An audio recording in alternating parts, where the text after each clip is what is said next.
Hello दोस्तों, आप सभी का स्वागत है आपके अपने यूट्यूब चैनल एसएस फाउंडेशन पे। तो आज हम क्लास 10th केमिस्ट्री का पहला चैप्टर जिसका नाम केमिकल रिएक्शंस एंड इक्वेशंस है उसको आज हम शुरू करेंगे। अगर आपने अब तक मेरे चैनल को सब्सक्राइब नहीं किया है तो सबसे पहले चैनल को सब्सक्राइब कीजिए और बेल आइकन को प्रेस कीजिए कि जब भी मैं अपने चैनल पर नया वीडियो डालूँ तो सबसे पहले आपको नोटिफिकेशन मिल जाए। तो चलिए समय को बिना वेस्ट किए हुए आज का जो हमारा लेक्चर है केमिकल रिएक्शंस एंड इक्वेशंस के ऊपर उसको हम शुरू करते हैं। तो हमारा जो पहला पॉइंट है फिजिकल चेंज। तो फिजिकल चेंज हम किसे कहेंगे?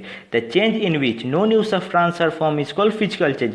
वो चेंज जिसमें कोई भी नया सब्सटेंस का फॉर्मेशन ना हो उसको हम लोग कहेंगे फिजिकल चेंज। ठीक है, तो एग्जांपल हो जाएगा मेल्टिंग, बॉइलिंग, कंडेंसेशन। ठीक है, this are the example of physical change. तो what is physical change? The change in which no new substance are form is called physical change.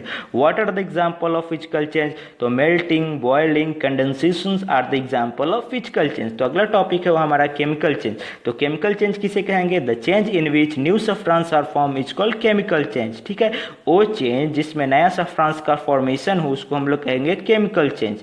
Atoms in the reactant are rearrange to form one और more different substance. जो atom होते हैं reactant में वो अपने आप को rearrange करते हैं एक से ज़्यादा सब्सटेंस फॉर्म करने के लिए। ठीक है, ओल्ड बॉन्ड्स आर ब्रोकन। जो ओल्ड बॉन्ड होता है वो टूट जाता है, न्यू बॉन्ड्स आर फॉर्म, और नया बॉन्ड होता है वो फॉर्म हो जाता है। ठीक है, रिएक्टेंट लूज देयर प्रॉपर्टीज। जो रिएक्टेंट होता है वो अपना प्रॉपर्टी खो देता है to form the product of the different property. दूसरे प्रॉपर्टी का प्रोडक्ट खोने का अपना जो ये प्रोडक्ट जो होता है अपना प्रॉपर्टी खो देता है। ठीक है,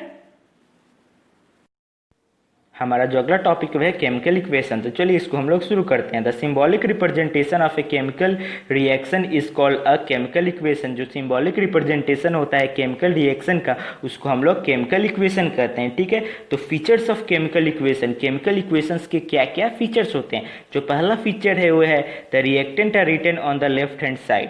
जो रिएक्टेंट होता है उसको हम लोग लेफ्ट हैंड साइड में लिखते हैं with A plus sign between them, और उसके बीच में प्लस साइन होता है, जैसे कि A plus B giving rise to C plus A. मान लेते हैं कि ये कोई रिएक्शन है, इसमें ए प्लस बी जो है वो रिएक्टेंट है और सी प्लस ए जो प्रोडक्ट है। ठीक है, तो यहाँ पे जो ए प्लस बी जो रिएक्टेंट है उसके बीच में जो प्लस साइन है उसी के बारे में यहाँ पे दिया है। ठीक है, the product are written on the right hand side. जो प्रोडक्ट होता है उसको हम लोग राइट हैंड साइड में लिखते हैं with A plus sign between them, उसके भी बीच में एक प्लस साइन होता है। ठीक है, कोई कोई में नहीं भी होता है। And arrow separate the reactant from the product. ये जो एरो होता है उसको वो रिएक्टेंट और प्रोडक्ट को सेपरेट करता है। The arrow head point towards the product and the indicate the direction of reaction. इस ये जो एरो होता है इसका जो डायरेक्शन होता है ये प्रोडक्ट की तरफ होता है, ये और ये जो इक्वेशन जो होता है ये जो रिएक्शन होता है उसका ये डायरेक्शन बताता है। ठीक है, हमारा जो अगला टॉपिक है स्केलेटन केमिकल इक्वेशन। तो चलिए इसको हम शुरू करते हैं। A chemical equation which simply represent the symbol and formula. वो केमिकल इक्वेशन जो केवल रिप्रेजेंट करे सिंबल और फार्मूला ऑफ रिएक्टेंट और प्रोडक्ट, जो कि रिएक्टेंट और प्रोडक्ट है taking part in the reaction, जो कि रिएक्शन में पार्ट ले, is called the skeleton chemical reaction. उसको हम लोग स्केलेटन केमिकल रिएक्शन कहते हैं। ठीक है, या अगर आपसे कोई पूछे स्केलेटन केमिकल इक्वेशन किसको कहते हैं तो आप ये भी कह सकते हैं the chemical equation which is not balance is called skeleton chemical equation. ठीक है, तो चलिए एग्जांपल से हम लोग समझते हैं। For the burning of magnesium in air, जो मैग्नीशियम है उसको एयर में बर्न करने के लिए Mg plus O2 giving rise to MgO, ये इसका इक्वेशन हो गया। ठीक है, is a skeleton chemical equation, जो कि ये स्केलेटन केमिकल इक्वेशन है क्योंकि ये बैलेंस नहीं है। ठीक है, तो इसको हम लोग स्केलेटन केमिकल इक्वेशन कहेंगे। तो जो हमारा अगला जो है वह है बैलेंस्ड केमिकल इक्वेशन। तो बैलेंस केमिकल इक्वेशन किसको कहेंगे? अब balance chemical equation is in which the number of atom of each element is equal on the both side of the reaction, that is the number of atom of an element or reactant side is equal to number of atom that element on the product side। मतलब balance chemical equation हम लोग किसको कहेंगे कि वो equation जिसमें जो reactant side में जो नंबर ऑफ एटम्स हो वो इक्वल हो और जो प्रोडक्ट साइड में भी इक्वल हो उसको हम लोग क्या कहेंगे? बैलेंस केमिकल इक्वेशन कहेंगे। जैसे कि यहाँ पे जो Mg plus O2 giving rise to MgO है, यहाँ पे जो Mg है वो एक है, प्रोडक्ट साइड में भी एक है, लेकिन जो O2 है जो ऑक्सीजन है ये दो है यहाँ पे रिएक्टेंट साइड में, और जो प्रोडक्ट साइड में एक है। तो यहाँ पे हम लोग क्या करेंगे? दो लगाएंगे तो यहाँ पे 2 Mg और O भी 2 हो जाएगा, तो यहाँ पे 2 Mg की जगह पे लगा देंगे तो ये क्या हो गया? ये बैलेंस हो गया। 2 Mg plus O2 giving rise to 2 MgO, इसको हम लोग कहेंगे बैलेंस केमिकल इक्वेशन। ठीक है, हमारा जो अगला टॉपिक है आइडेंटिफिकेशन, मतलब हम लोग कैसे पहचानेंगे कि कौन सा रिएक्शन कंबसन रिएक्शन है, कौन सा कॉम्बिनेशन है, कौन सा डिकम्पोजिशन है, कौन सा डिस्प्लेसमेंट है और कौन सा डबल डिस्प्लेसमेंट है। तो कंबसन रिएक्शन में क्या होता है, ए बी और O2 रिएक्टेंट साइड में रहेंगे तो जो ए और बी का ये ऑक्साइड फॉर्म करेगा, ठीक है। और जो कॉम्बिनेशन रिएक्शन में क्या होगा, ए और बी रिएक्टेंट होंगे तो उसका प्रोडक्ट सी होगा, मतलब ए और बी कंबाइन करेंगे और सी उसका प्रोडक्ट फॉर्म होगा, उसको हम लोग कॉम्बिनेशन रिएक्शन करेंगे। डिकम्पोजिशन रिएक्शन में क्या होगा, एक एलिमेंट और कंपाउंड क्या होगा, एक से ज़्यादा में टूट जाएगा, ठीक है। तो ए बी क्या होगा, ए प्लस बी में टूट जाएगा। और डिस्प्लेसमेंट रिएक्शन और डबल डिस्प्लेसमेंट में जो ज़्यादा रिएक्टिव जो एलिमेंट होते हैं वो कम रिएक्टिव एलिमेंट को डिस्प्लेस कर देते हैं, ठीक है। उसको हम लोग डिस्प्लेसमेंट या डबल डिस्प्लेसमेंट रिएक्शन कहेंगे। इसको हम आगे जब हम इसको डिटेल में पढ़ाएंगे तो आपको अच्छे से समझाएंगे। तो पहला जो हमारा केमिकल रिएक्शन है वो है कॉम्बिनेशन रिएक्शन। तो कॉम्बिनेशन रिएक्शन होता क्या है, two or more reactant combine to form a single product. इस रिएक्शन में क्या होता है, दो और मोर जो रिएक्टेंट होते हैं वो कंबाइन करते हैं एक प्रोडक्ट फॉर्म करने के लिए, ठीक है। जैसे for example 2Mg plus O2 giving rise to 2MgO। यहाँ पे दो जो रिएक्टेंट है वो कंबाइन हुआ तो एक प्रोडक्ट फॉर्म हुआ मैग्नीशियम ऑक्साइड, ठीक है। इसका जो नेचर होता है बेसिक होता है और ये रेड लिटमस को ब्लू में कन्वर्ट कर देता है, ठीक है। हमारा जो दूसरा रिएक्शन है डिकम्पोजिशन रिएक्शन। तो डिकम्पोजिशन रिएक्शन किसको कहते हैं, a single compound decompose or break down to give two or more simpler substances is called decomposition reaction. मतलब एक कोई सिंगल कंपाउंड और एलिमेंट डिकम्पोज हो या ब्रेक हो दो और दो से ज्यादा सिंपलर सब्सटेंस देने के लिए, तो उसको हम लोग कहते हैं decomposition reaction. For example 2FeSO4 giving rise to 2Fe2O3 plus SO2 plus SO3। यहाँ पे हम लोग देख सकते हैं कि जो यहाँ पे है 2FeSO4 है वो तीन चीज में टूटता है। पहला जो है वो Fe2O3 है, SO2 है और SO3 है। तो यहाँ पे हम लोग कह सकते हैं कि जो डिकम्पोजिशन रिएक्शन होता है उसमें एक कंपाउंड एलिमेंट क्या होता है, ब्रेक डाउन होता है दो और दो से ज्यादा सिंपलर सब्सटेंसेस में, उसको हम लोग कहते हैं डिकम्पोजिशन रिएक्शन। लेकिन यहाँ पर डिकम्पोजिशन रिएक्शन खत्म नहीं होता है। डिकम्पोजिशन रिएक्शन के तीन और टाइप होते हैं। पहला जो टाइप है थर्मल डिकम्पोजिशन। तो थर्मल डिकम्पोजिशन किसको कहते हैं, the decomposition caused by heating is called thermal decomposition, ठीक है। और जो दूसरा है वो है इलेक्ट्रोलाइटिक डिकम्पोजिशन। तो इलेक्ट्रोलाइटिक डिकम्पोजिशन किसको कहेंगे, the decomposition caused by electricity is called electrolytic decomposition, ठीक है। तो इसका एग्जांपल हो जाएगा 2H2O giving rise to in presence of electric current 2H2 plus O2। इसको हम लोग क्या कहेंगे, इलेक्ट्रोलाइटिक डिकम्पोजिशन। ये जो मैं आपको रिएक्शन बताया ये हो गया इलेक्ट्रोलाइटिक डिकम्पोजिशन का एक रिएक्शन। तो फिर से मैं आपको ये रिएक्शन बता देता हूं, 2H2O giving rise to in presence of electric current 2H2 plus O2, ठीक है। इसका एक और बार हमें यहाँ पे रिएक्शन लिख ही देता हूं, 2H2O giving rise to in presence of electric current क्या होगा, 2H2 प्लस O2। ये हो गया इलेक्ट्रोलाइटिक डिकम्पोजिशन का ये रिएक्शन, ठीक है। जो अगला जो है वो हमारा है तीसरा जो है वो फोटोकेमिकल डिकम्पोजिशन है। तो फोटोकेमिकल डिकम्पोजिशन हम किसको कहेंगे, the decomposition caused by light is called photochemical decomposition. इसके भी एक रिएक्शन में आपको बता देता हूं, 2AgCl giving rise to in presence of sunlight 2Ag plus Cl2, ठीक है। तो इसको भी मैं लिख देता हूं, 2AgCl giving rise to in presence of sunlight 2Ag plus Cl2, ठीक है। तो ये हो गया फोटोकेमिकल डिकम्पोजिशन का ये रिएक्शन, ये हो गया इलेक्ट्रोलाइटिक डिकम्पोजिशन का एग्जाम्पल, ठीक है। तो अगला जो हमारा है वो है डिस्प्लेसमेंट रिएक्शन। तो चलिए इसको देखते हैं। A more reactive element displace the less reactive element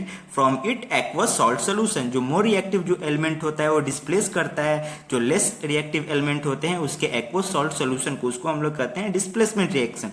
For example Fe plus ZnSO4 giving rise to FeSO4 plus Zn, ठीक है। ये हो गया इसका एक रिएक्शन, ठीक है। हमारा जो अगला जो रिएक्शन है डबल डिस्प्लेसमेंट रिएक्शन। तो चलिए उसको हम लोग देखते हैं। Aqueous solution of two ionic compound, जो एक्वस सोल्यूशन होते हैं दो आयनिक कंपाउंड के react by exchange of their ions, जो रिएक्ट करते हैं उनके आयन के एक्सचेंज से, is called the double displacement reaction. इसको हम लोग डबल डिस्प्लेसमेंट रिएक्शन कहते हैं। For example BaCl2 plus Na2SO4 giving rise to BaSO4 plus 2NaCl। ये एग्जाम्पल हो गया डबल डिस्प्लेसमेंट रिएक्शन का। अगर आपको ये रिएक्शन से समझ में नहीं आया तो आपको मैं ऐसे एक बार समझा देता हूँ। जैसे कि ये ए बी है और ये सी डी है, तो ये गिविंग राइज क्या करेगा, A D plus C B. ठीक है, तो यहाँ पे हम लोग क्या देखेंगे, कौन सा जो यहाँ पे एलिमेंट है वो रिएक्टिव है। जो रिएक्टिव होगा वो जो लेस रिएक्टिव होगा उसको वो उसके सॉल्ट सोल्यूशन से उसको डिस्प्लेस कर देगा। ठीक है, तो डबल डिस्प्लेसमेंट रिएक्शन में जो ज्यादा रिएक्टिव एलिमेंट होते हैं वो कम रिएक्टिव एलिमेंट को डिस्प्लेस कर देते हैं। ठीक है, तो इसको आप इससे आप समझ सकते हैं। ठीक है, तो अगला जो हमारा है ऑक्सीडेशन रिएक्शन, तो चलिए इसको हम देखते हैं। In oxidation reaction addition of oxygen और रिमूवल ऑफ हाइड्रोजन और loss of electron take place. जो ऑक्सीडेशन जो रिएक्शन होता है उसमें क्या होता है, एडिशन ऑफ ऑक्सीजन होता है या रिमूवल ऑफ हाइड्रोजन होता है या लॉस ऑफ इलेक्ट्रॉन होता है। ठीक है, ऑक्सीडेशन रिएक्शन में for example 2Mg plus O2 giving rise to 2MgO। यहाँ पे जो Mg है वो यहाँ पे आकर ऑक्सीडाइज हो गया। ठीक है, यहाँ पे ऑक्सीजन ऐड हो गया तो उसको हम लोग कहेंगे ऑक्सीडेशन रिएक्शन। ठीक है, या एक और एग्जांपल देख देते हैं 2Cu plus O2 giving rise to Cu। यहाँ पे जो Cu है यहाँ पे ऑक्सीजन ऐड हो गया, ये ऑक्सीडाइज हो गया। ठीक है, तो हमारा जो अगला जो है वो है रिडक्शन रिएक्शन। तो जो रिडक्शन है ऑक्सीडेशन का ठीक ही उल्टा है। यहाँ पे क्या होता है, यहाँ पे क्या होता है, यहाँ पे एडिशन ऑफ ऑक्सीजन होता है, यहाँ पे रिमूवल ऑफ ऑक्सीजन होता है, यहाँ पे रिमूवल ऑफ हाइड्रोजन होता है, यहाँ पे एडिशन ऑफ हाइड्रोजन होता है, यहाँ पे लॉस ऑफ इलेक्ट्रॉन होता है, यहाँ पे गेन ऑफ इलेक्ट्रॉन होता है। ठीक है, तो इसका जो ठीक उल्टा आप इसको समझ सकते हैं। ठीक है, तो चलिए इसका एग्जांपल देखते हैं। CuO plus H2 giving rise to Cu plus H2O। ठीक है, यहाँ पे क्या है, Cu है, यहाँ पे जाकर ये इसका रिडक्शन हो गया। ठीक है, ऑक्सीजन हट के यहाँ पे जो H2 है यहाँ पे जाकर H2O हो गया, यहाँ पे ये ऑक्सीडाइज हो गया। लेकिन हम लोग यहाँ पे जनरली देखेंगे रिडक्शन में कि ये जो ऑक्सीजन है यहाँ पे जाकर रिमूव हो गया, तो इसको हम लोग कहेंगे ऑक्सीडेशन रिएक्शन। ठीक है, हमारा जो अगला जो रिएक्शन है वो है रेडॉक्स रिएक्शन। चलिए उसको देखते हैं। Reaction involving both oxidation and reduction simultaneously is called redox reaction. वो रिएक्शन जिसमें ऑक्सीडेशन और रिडक्शन दोनों हो उसको हम लोग रेडॉक्स रिएक्शन कहते हैं। तो चलिए एग्जांपल देखते हैं। CuO plus H2 giving rise to Cu plus H2O। यहाँ पे जो Cu है वहाँ पे इसका रिडक्शन हो गया, यहाँ पे जो H2 है वहाँ पे ऑक्सीडेशन हो गया। ठीक है, तो इसको हम लोग रेडॉक्स रिएक्शन कहेंगे। मतलब वो रिएक्शन जिसमें ऑक्सीडेशन और रिडक्शन दोनों हो उसको हम लोग रेडॉक्स रिएक्शन कहेंगे। तो जो हमारा अगला जो रिएक्शन है वो है एक्सोथर्मिक रिएक्शन। तो चलिए इसको हम लोग देखते हैं। Reaction in which heat is evolve, वो रिएक्शन जिसमें हीट इवॉल्व हो उसको हम लोग एक्सोथर्मिक रिएक्शन कहेंगे। तो एग्जांपल क्या है, C+O2 giving rise to CO2 plus heat, इसको हम लोग एक्सोथर्मिक रिएक्शन कहेंगे। मतलब ये रिएक्शन से हीट इवॉल्व होता है। और एक और होता है इंडोथर्मिक रिएक्शन, उसमें हम लोग हीट को देते हैं। ठीक है, तो उसको इंडोथर्मिक रिएक्शन कहेंगे। तो अगला जो हमारा रिएक्शन है न्यूट्रलाइजेशन रिएक्शन। वो रिएक्शन जिसमें जो एसिड और बेस जो होता है उसको क्या करता है, प्रोडक्ट में देता है salt and water, is called एक न्यूट्रलाइजेशन रिएक्शन। तो न्यूट्रलाइजेशन रिएक्शन किसको कहेंगे, when acid and base react together to form salt and water is called neutralization reaction. For example HCl plus NaOH, जो HCl है वो की एसिड है और जो NaOH वो बेस है, वो दोनों रिएक्ट करेगा तो H2 प्लस NaCl मतलब वाटर और ये NaCl जो सॉल्ट है वो फॉर्म करेगा। मतलब न्यूट्रलाइजेशन रिएक्शन हम किसको कहेंगे, when acid and base react together to form salt and water is called neutralization reaction करते हैं। तो law of conservation of mass होता क्या है, तो law of conservation of mass states that matter can neither be created not be destroyed. जो law of conservation mass है वो कहता है कि जो मैटर है ना ही हम उसको बना सकते हैं ना ही हम उसको डिस्ट्रॉय कर सकते हैं। Therefore during a chemical reaction the total mass of reactant must be equal to the total mass of product. इसी कारण कोई भी रिएक्शन में जो टोटल मास ऑफ रिएक्टेंट हो हमेशा टोटल मास ऑफ जो प्रोडक्ट है उसके इक्वल होना चाहिए। मतलब जो रिएक्टेंट में जितने एटम है उतना ही प्रोडक्ट में एटम होना चाहिए। यही law of conservation of mass state करता है। ठीक है, तो इससे रिलेटेड हम पहले बैलेंसिंग सीखेंगे। मतलब जो केमिकल रिएक्शन होता है उसको हम लोग कैसे बैलेंस करते हैं उसको हम सीखेंगे। तो यहाँ पे अगर हम देख सकते हैं जो पहला है Fe3O4 plus H2 giving rise to Fe plus H2, ये बैलेंस नहीं है, इसको हम लोग बैलेंस करते हैं। तो हम लोग रिएक्टेंट में देखते हैं जो Fe3 है वहां पे Fe कितना है 3 है, यहाँ पे प्रोडक्ट साइड में 1 है Fe। तो यहाँ पे अगर हम लोग 3 लगा देंगे तो ये Fe तो बैलेंस हो गया। ठीक है, तो यहाँ पे O4 है, यहाँ पे ऑक्सीजन 1 है, तो यहाँ पे अगर 4 लगा देंगे तो ये भी बैलेंस हो गया। लेकिन यहाँ पे एक दिक्कत आ रहा है कि जो ये हाइड्रोजन है वो 8 हो जा रहा है, तो यहाँ पे भी हाइड्रोजन में हम 4 लगा देंगे तो 8 हो जाएगा। ऐसे हम लोग ये बैलेंस कर दिए। ऐसा ही यहाँ पे ये जो तीनों है उसको आप बैलेंस करेंगे और कमेंट सेक्शन में आप मुझको बताएंगे। ठीक है, अगर आपसे नहीं होता है तो मैं आपको बैलेंस कर बताऊंगा। अगर अभी भी आपको समझ में नहीं आया तो अपने जो NCERT जो टेक्स्ट बुक है उससे पढ़े, तब भी अगर आपको नहीं समझ में आया तो आप हमको कमेंट सेक्शन में बता सकते हैं, मैं आपके लिए दूसरा वीडियो लाऊंगा, ठीक है। हमारा जो अगला जो टॉपिक है करोजन। तो करोजन होता क्या है? The process of slowly reacting upon metal due to the attack of atmospheric gases like O2, CO2 etcetera is called corrosion. जैसे कि जो स्लो कन्वर्जन ऑफ जो मेटल होता है, अटैक होता है जो एटमॉस्फेयर में जो गैस होते हैं लाइक ऑक्सीजन और CO2, तो उसको हम लोग करोजन कहते हैं, ठीक है। तो करोजन का एक और डिफिनेशन है, अगर आपको ये पसंद है तो आप वो भी लिख सकते हैं। The process of slow conversion of metal into their undesirable compounds by the action of the component of air, that is oxygen, moisture and other gases like SO2, NO2, CO2, H2S and acid is called corrosion, ठीक है। तो आपको ये दोनों में से जो पसंद है वो अपने आप नोट्स में डाल सकते हैं। मैं फिर से वो बता देता हूँ, the process of slow conversion of metal into their undesirable compounds by the action of components of air like that is oxygen, moisture and other gases like SO2, NO2, CO2, H2S and acids is called corrosion, ठीक है। आप ये दोनों ये जो definition है उसमें से आपको एक अपने नोट्स में लिख सकते हैं या दोनों भी लिख सकते हैं, ठीक है। तो ये जो है वो रस्ट का फॉर्मूला, मतलब ये जो रस्ट है Fe2O3 XH2A कैसे आया वो मैंने आपको यहाँ पे कर बताया है। तो ये आप अपने नोट्स में लिख दीजिए और इसको हो सके तो आप याद कर लीजिए, ठीक है। अगर एग्जाम में आए कि करोजन क्या होता है तो आप करोजन लिख दीजिएगा। ये जो रस्ट का जो रस्ट का जो फॉर्मूला होता है Fe2O3 XH2O, उसके साथ ये कैसे आया वो भी मैंने बताया है, वो भी आप एग्जाम में लिखिएगा। तो जो एग्जामिनर होगा उसके ऊपर एक अच्छा इंपैक्ट होगा, मतलब वो समझेगा, मतलब बच्चा जो है वो बहुत मेहनती है, उसको बहुत अच्छे से सारे कॉन्सेप्ट क्लियर है, ठीक है। तो चलिए अगला जो हमारा टॉपिक है उसको हम लोग देखते हैं। हमारा जो अगला जो टॉपिक है प्रिवेंशन, मतलब कैसे हम लोग कोई भी आयरन जो आर्टिकल होता है उसको हम लोग रस्ट, उसमें जंग लगने से कैसे उसको हम लोग प्रिवेंट कर सकते हैं। तो पहला जो हमारा है वो है पेंटिंग करके हम उसको प्रिवेंट कर सकते हैं, गैल्वेनाइजेशन करके उसको हम लोग प्रिवेंट करते हैं, ऑयलिंग करके उसको हम लोग प्रिवेंट कर सकते हैं, ग्रीसिंग करके हम लोग उसको प्रिवेंट कर सकते हैं, या जो एल्युमिनियम होता है, एल्युमिनियम के एक परत जो होता है उसको हम लोग उस पर चढ़ा के जो कि Al2O3 उस पर जो फॉर्म हो जाता है जिससे जो रस्ट होता है जो आयरन आर्टिकल पे नहीं लगता है, वो करके हम लोग उसको प्रिवेंट कर सकते हैं, ठीक है। तो ये जो है इसको हम लोग इस चैप्टर में ज्यादा नहीं पढ़ेंगे क्योंकि जो थर्ड चैप्टर है मेटल और नॉन मेटल, उसमें यही चीज डिटेल में पढ़ना है। तो यहाँ पे बस हम लोग ये जान जाएंगे कि कोई भी जो आयरन आर्टिकल होता है उसको हम लोग रस्ट लगने से उसको हम लोग कैसे प्रिवेंट करेंगे। तो जो पेंटिंग है, गैल्वेनाइजेशन है, ऑयलिंग है, ग्रीसिंग है, ये सब हम लोग जान गए। ये मोर देन एनफ है इस चैप्टर के लिए, ठीक है। जो हमारा जो अगला टॉपिक है रेंसिडिटी। तो रेंसिडिटी होता क्या है? तो रेंसिडिटी क्या होता है? When food item cooked in oil and fat, जो कि फूड आइटम होता है जो कि ऑयल और फैट में जो बना हुआ होता है, आर केप्ट एक्सपोज, उसको अगर हम लोग अनप्रोटेक्टेड वे में अगर रखेंगे, एक्सपोज्ड करके रखेंगे, तो ये क्या होता है? They give unpleasant smell and taste, वो अनप्लेजेंट स्मेल और टेस्ट देना शुरू कर देता है, एंड बिकम रैंसिड, और वो रैंसिड बन जाता है, ठीक है। और इसी फिनोमेना को हम लोग कहते हैं रैंसिडिटी, ठीक है। तो इसको हम लोग कैसे प्रिवेंट कर लेंगे?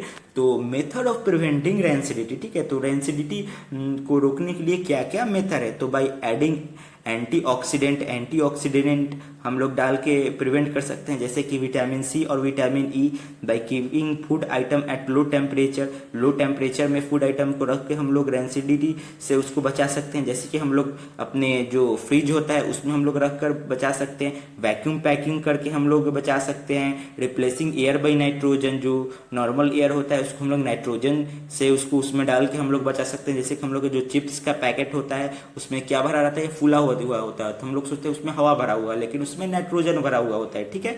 तो यहाँ पे हमारा ये जो चैप्टर है, पहला chapter chemical reactions and equations, ये खत्म होता है। अगर मेरा एक्सप्लेनेशन आपको अच्छा लगा हो तो प्लीज ये वीडियो को अपने दोस्तों के साथ शेयर कीजिए, ये वीडियो को लाइक कीजिए और चैनल को सब्सक्राइब कीजिए। सो